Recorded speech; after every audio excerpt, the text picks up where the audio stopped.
Now, while the debate continues over the government's ability to access personal online data, many people feel there's an even greater threat to privacy. CCTV's Mark Niu takes a look at the high-tech corporate rush to piece together your digital footprint. Grab a picture. Every day we send photos, text, and click. Information that is all tracked and stored by companies in milliseconds. It's startling how much information is being gathered on all of us. A child born in 2013 is going to have enough data collected about them, both offline and online, to piece together a minute-by-minute account of that child's life from birth until death. That's the kind of information that enabled data scientists from retailer Target to even predict customer pregnancies.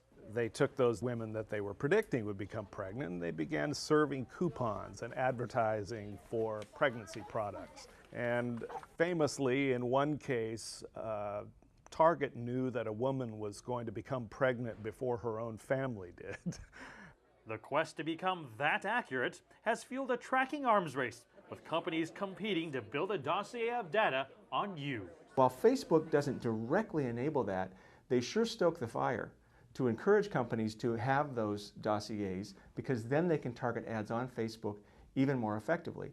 We're not here to make choices for consumers. Life is full of choices about your privacy and your data, and those choices are coming at us more and more every day. The question is, will they tell you what the choices are, and will they make it easy enough for you to make those choices?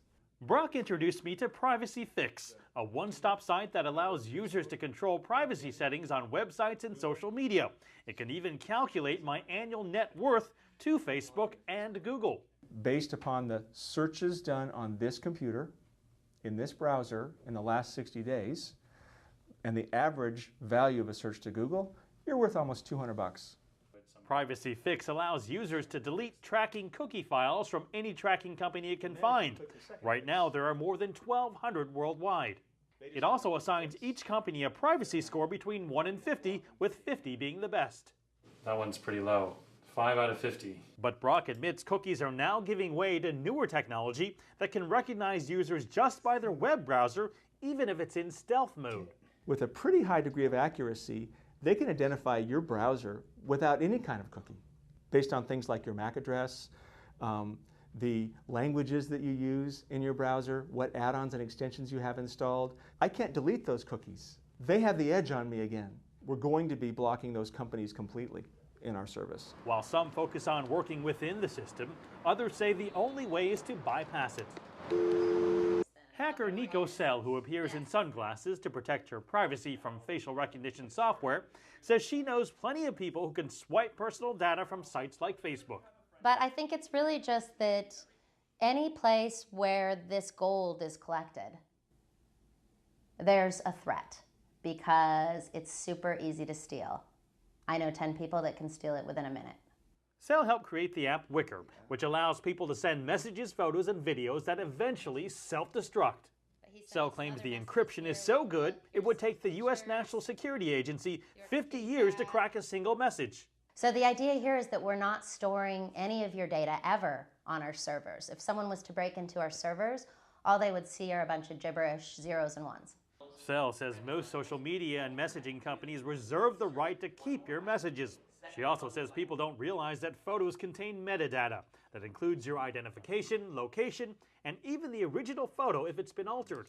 When I look at Silicon Valley and all the companies that are being invested in right now, every major VC firm has at least 10 companies that go like this. We look at all the photos out there and scrape the metadata and analyze it for you for different reasons. They're making money off your data. They're very clear about that. Read their privacy policies. But has anyone ever known a single person who's gone through an online privacy policy from start to finish? Many experts say companies simply make it too difficult to understand. In fact, a new survey from Adobe found that 86% of American consumers believe they've lost control of their privacy. But as Brock warns, technology moves forward at a pace faster than expected.